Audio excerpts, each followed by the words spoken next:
Well, hello, Angela Cote here, and I am so excited. First of all, I'm really excited because I get to be the host on the Franchise Growth Pod. It's been quite a while since I got to do this job. I usually have team members, which are amazing, sharing their insights. And so today I get to be here with Michelle Rowan from FBR Franchise Business Review. How are you, Michelle? I am good. And I'm so excited to be here too and chatting with you. Awesome. Well, I can feel the energy already rising. I feel like we're going to get off this all giddy and just like two little girls having a fun conversation.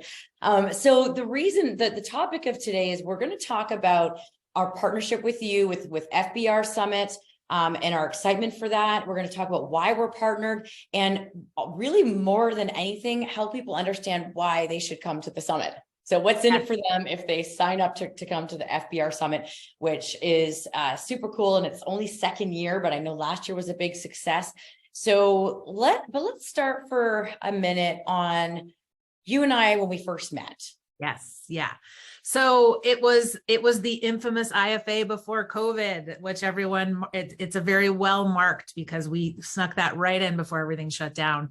But I think it was actually, no, it was IFE. It was New York. I was going to say, it was New York. One or the other. I think it might have been New York. And I feel like you were doing a polka dot And it was, dress. I think like at the tail end, and you were with Jack Monson and I was leaving, and I was kind of like, hi, I'm Michelle Rowan. And he was like, you guys have never met. And I'm like, wait, it sounds like I need to meet you. Yeah. Yeah. So I think it was literally a quick exchange of cards there, but we immediately connected after. And, I feel like we have felt like there's so much synergies between the brands, and everyone can joke that it's the colors. We both have the red, black, and white colors.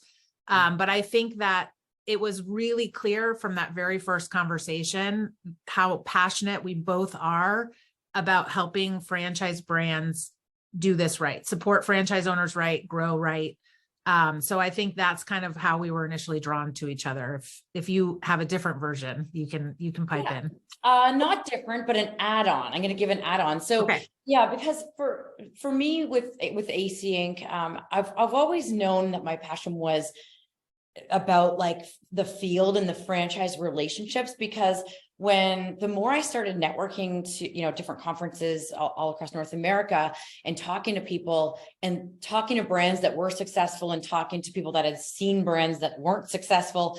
And I was like, what did we do at my family business that enabled us to get to almost 500 locations? Like, what did we do different? I didn't realize how unique that was. And every time I reflected and talked to people that had been involved with the brand, it always came down to the franchisee-franchisor relationships and the success and the happiness of the franchisees. And it's like, you guys measure that.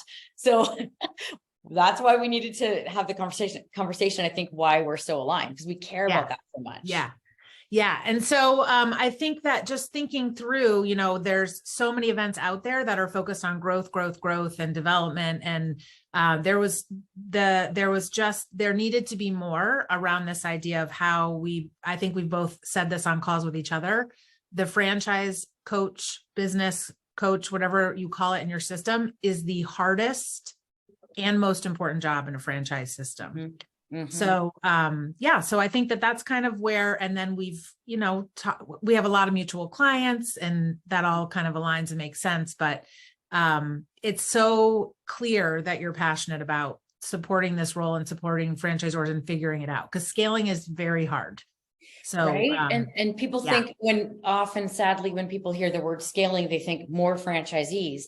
And we always talk about the hidden profitability that's already in the franchise system if you can support your franchisees better. And by the way, you said this the other day when we were chatting, but I love the fact, I think it's hilarious that franchisors think they're afraid to survey their franchisees because of what they're going to see. But that's the whole reason you need to do it. If you don't know that they're not happy or why they're not happy, then how can you fix it? Yep. And just because you're not asking doesn't mean that it's not there. So, and I'll say this too. I don't know that I've ever talked about this, but it's harder for founders. 100%. It's hard. I get it. It's your brand. But it's such an important perspective it's not that the franchisees are always right. And it's not that the franchisor is always right. But if you know where they're coming from, you can't align, and you can't have everybody rowing in the same direction if you're making assumptions. Yeah, so good. That data that you can get from your surveys and everything is incredible. So, okay, so we've established why we're so aligned. I think we were good there. We believe in so much of the same thing of the importance of franchisee success. I always love the line that the number one driver of franchise company growth is happy, profitable franchisees. So you probably should find out if they're happy and profitable, because if they're not, then there's ways that you can fix that. So this made a lot of sense for us. Let's then get into the FBR Summit. So you are the first to, as far as I know, or at least the one that's standing out the most as a summit for specifically operations, right? Yes. So we're not the first. I will say IFA used to put on an operations summit, but they are now doing another version of that with other partners, but it was aimed at the high level role only in operations. And so what we wanted to do was create a place for operations executives. And last year we had the person that's in the role of directly supporting the franchisees. So franchise business coaches, field reps, directors, VPs of ops. We had CEOs, COOs, and we also had a couple of marketing gems that joined us. And what was really great was the feedback we got from the marketing people. And that how beneficial this was for them and how they support the franchisees. And I think it was a person that was moving from another role into that marketing role. And that's why the company sent them with other people. But it's really, really clear, especially coming after IFA's annual convention, that there is more importance or more opportunity to figure out how important we align operations and marketing and development teams, and that they all have to work together in supporting the existing owners. So I would not be surprised if we see more marketing people come this year. And also too, our content is more focused in that whole idea of there's a lot of crossover, these topics that we're starting to plan out. So, it is an operations conference. We will be talking about, there's not going to be a lot on the development side, unless you think of how you support your current owners will impact how you grow. So okay, I got to just jump in with this. This is so, I didn't even know that what you were going to say that about the marketing side. So as you know, we run roundtables, and we have two roundtables that are specifically for team members in franchising. One is the field coaches, and we use that term just because we think it's really broad, field coach, but like you said, franchise business coach or whatever the company calls it. The other one is for the marketing folks. And the reason that we run these marketing roundtables is because the people in the marketing role often get into the situation where they're trying to support franchisees, but they've never really been taught about how to do that and how to be in a franchise. They have marketing skills. So what we've found in running these roundtables is that a lot of the topics might be about like anything from, local social media, or local digital marketing, or these different things. Often it comes back to like the coaching side of things, and how do you get franchisees to actually do these things? So I've actually thought, we should sometimes maybe just bring those two together, those two roundtables together. So it sounds like at the FBR Summit that happened last year. And I'm so glad you said that, because I think I'm going to let all our marketing roundtable folks know that this is an opportunity for them to go learn. Yeah. So I think so. It's twofold in the way that I see it, is on both sides, that operations teams are in your franchisee's business much more than your marketing people are.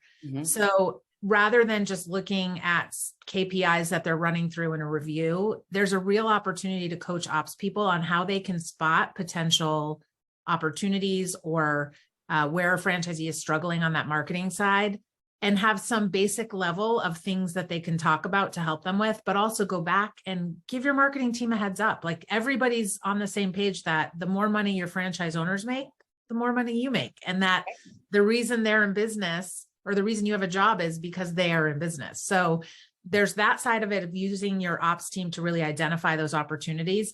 And then, as you said, on the marketing side, they need to get that. It's great that you create all these great things for your franchise owners to use, but unless they understand how to use them, or you're getting buy-in and engagement in those tools, they're just sitting there not being maximized. So having the marketing people connect with the operations team on how they can help you get your franchise owners to adapt.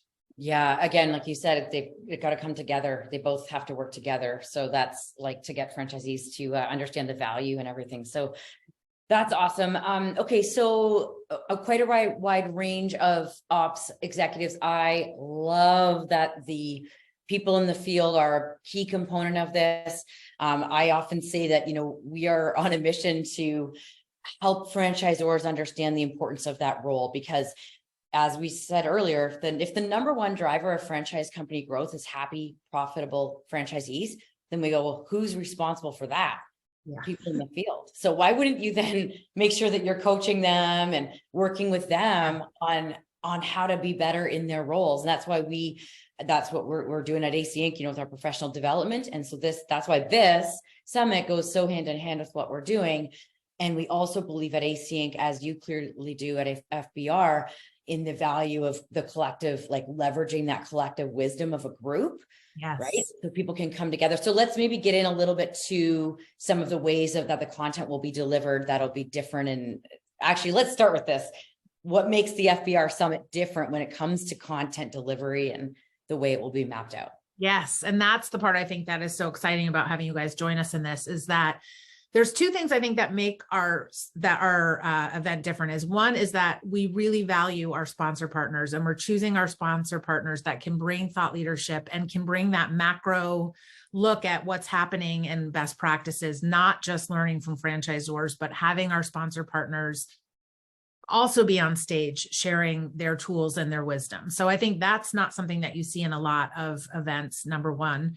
The other is that everybody that is submitting ideas for these sessions, and I'll talk a little bit because we're in that content planning mode and we hope to have that wrapped up soon, but I'll talk about some of the content topics as well. The direct instructions are, this is not panel.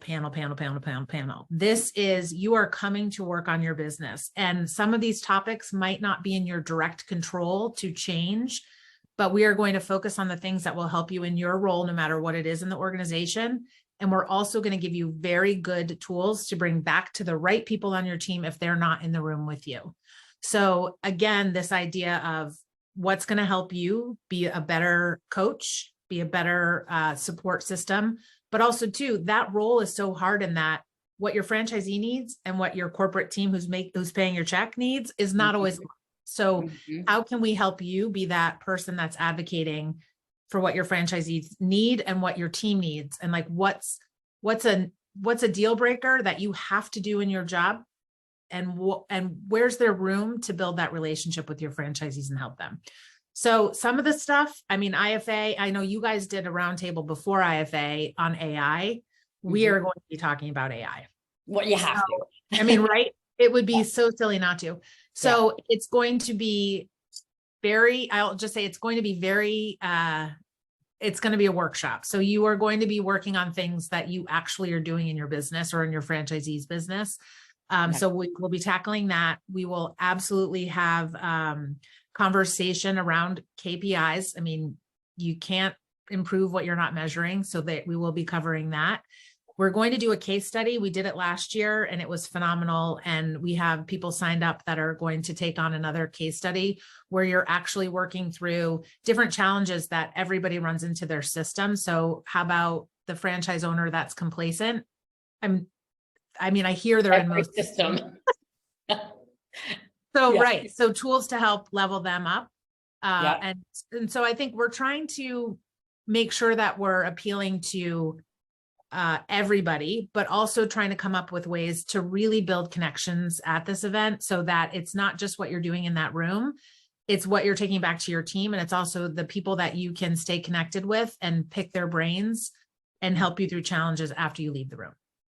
I love that. Okay. So many things are going through my head, but one of the things that's really standing out is, and this is why, again, we're so aligned. The person in the field, I believe, needs to advocate for their needs. When, these field coach roundtables that we run, we see every week, and I just actually ran one today. So they're my favorite roundtable. Like they're my favorite. I'm like, it's Thursday. I love Thursdays because of this roundtable, because, these people care so much about the franchisees, but they have certain limitations, and what we talk a lot at AC Inc. about is the reactive sort of firefighting type support versus proactively growth coaching franchisees, like what's your vision and mission, or like longer term vision, and helping franchisees do that. Now, there will always be some firefighting and reactive, type of or support, but these field coaches are hungry to give more proactive growth coaching. And sometimes it's a limitation that it's a resource thing. So if we can help them, and this will happen at the FBR Summit, if we can help them on how to create efficiencies in things that they're doing so that they can spend more time not fighting fires, but being proactive with franchisees, that's how we can help them, like empower them to on their own be better in their jobs. Yeah.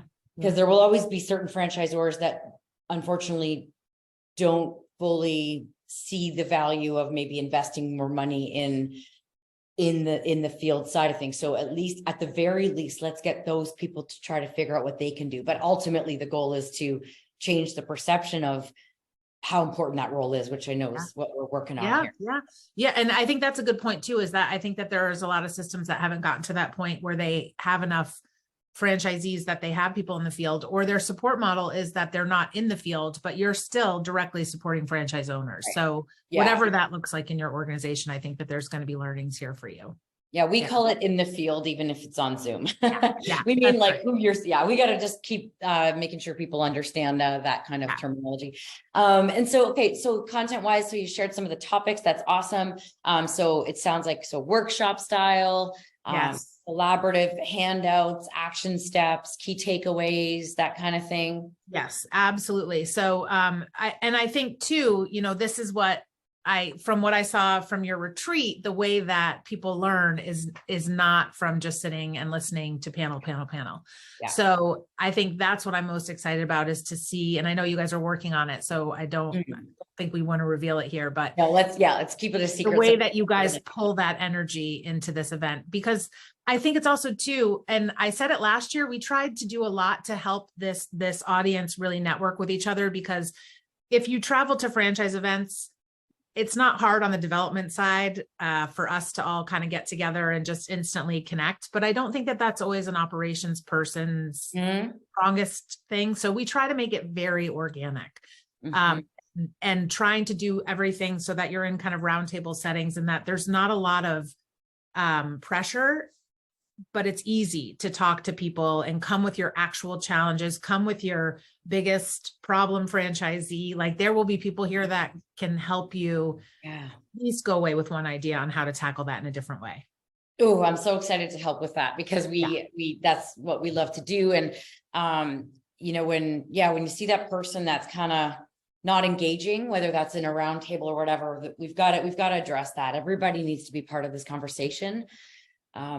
And that's what I would say. Come ready to engage, but know that if you're a little introverted, like we're going to help make it easy. It's not, we're not putting you on the spot, but the idea is that you come ready to learn and to share. And I mean, you've got great ideas too. So bring I want people. I just want people to realize, I find that, do you find this too, when you're facilitating something on Zoom, people are afraid to like take the floor. And I'm like, no, that's the whole point. Like, the more people speak up about whether it's asking for help or sharing something they did that did work or that didn't work, that's what we want to facilitate. Like the more people share that and get a little vulnerable with each other, the better. And one thing that we did, I think you and I talked about this, that this is going to happen in some format or another. And I know you said it's still being worked on, so we can talk about this offline as well. But at our retreat, we had on the last day, we had mastermind groups.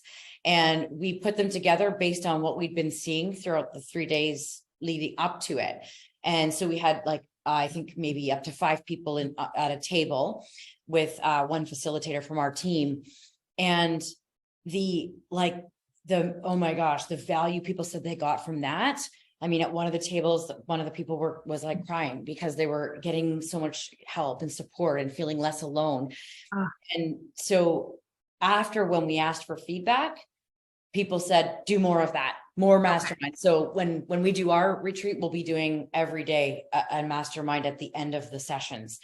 So I think that's obviously going to happen at FBR to some extent. I don't know exactly how yet, but lots of that. So, and that's what we've talked about is like, we want to make sure that this is the most valuable to the people coming. So finding ways, you can always learn from everybody and how they're doing stuff, but finding ways to group people by size of system, by role, by brick and mortar versus service, like any of that stuff that we can do, we're all here for, because the idea is that you can connect to people that are experiencing something similar to you. Yeah.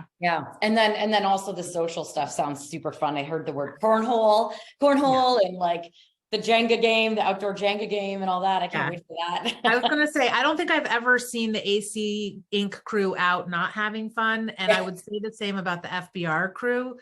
So I don't think that's going to be hard at all. Oh, I love it. I love it. I don't know if you know, one of our core values is we get more done when we're having fun. I did not know that, but I also agree with that statement. So I think everybody will be ready to play in Austin. And I don't even think we've talked about that. So this is in Austin. Yeah, Texas. Let's get into some of the logistics. Okay, where is it? Austin, baby. Yeah, Austin. Okay. Yeah, so Austin, and it's October 25th and 26th. So 2 very busy days. I think it's a 10:30 kickoff on the first day, and we wrap at about 4:30 the second day. But trying to do it so people can stay or come early and visit franchisees that they have in the area. But we wanted it somewhere easy to be, and we have the Sheridan Austin. We have the whole property, so you'll be around the same people for both days. That's awesome. So I don't know if you know the answer to this. I'm curious if people maybe stay, like you said, they might stay, but I would think because it ends in late afternoon, people might stay that night, and there might be some casual, informal networking that goes on. Yeah. So the first night where we wrap that first day, we're doing a big backyard barbecue. And so this is what we did last time. So just like apps, cocktails, you might know Emily George from our team who does the Whiskey Wednesdays. She makes like a signature cocktail. So I'm sure that will be in the works as well. And a mocktail. We do a mocktail version too. But it's just meant to be very chill. So lawn games, hanging out, relaxing. And then we break around 7 so people can go off and do dinner, do whatever they want.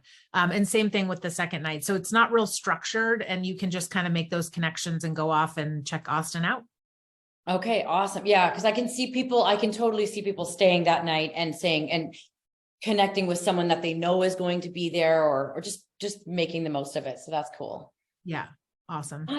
Okay. Anything else before? So we got the logistics. We talked about our alignment. We talked about some of the topics and the content and the excitement of it. Am I missing anything? No, I think we'll just keep adding our speakers. We've already announced that Susan Beth is our keynote. So she's active in the finance world now, but grew up in franchising just like you, has been on the franchisee side, has worked on the franchisor corporate side, has been in private equity. So she's got a lens. And it was so, I'm also friends with her, but just knowing how she's aligned with us. Hardest job, most important job to get right in a franchise system. So when I asked if she would be interested in dusting off her franchise shoes, she was all in. She was like, yes, it's important. So really excited for that. We'll have franchisees that will be there as well. I think there's always so much to learn from franchisees and other systems too. Awesome. Oh, it's going to be so good. Can we get there sooner? Like I know. Too long away. We're talking about it like it's coming really soon. It will come soon though. We'll be there soon enough. So in October, say the dates again, October 25th and 26th. Yeah. Okay. FBRsummit.com is where we'll just keep updating the speakers as we get them and the content as we flesh it out. So April, all the content should be up there. But my guess is that everybody's bringing their A game. So you might see some tweaks to that as we get more details just to kind of fire people up. Awesome. And I think it would be a good idea for you and I to hop back on this podcast in a few months to give an update on where everything's at with content. So we'll do that after things are a little bit more sorted, but I'm definitely excited. Michelle, it's been so good to chat with you today. I knew I'd be all excited and giddy after we chatted like this. Yeah. So everybody stay tuned for more information and go be awesome. That's like, where's the record button? Oh, that's you. Okay. They'll cut this part out. The team, right?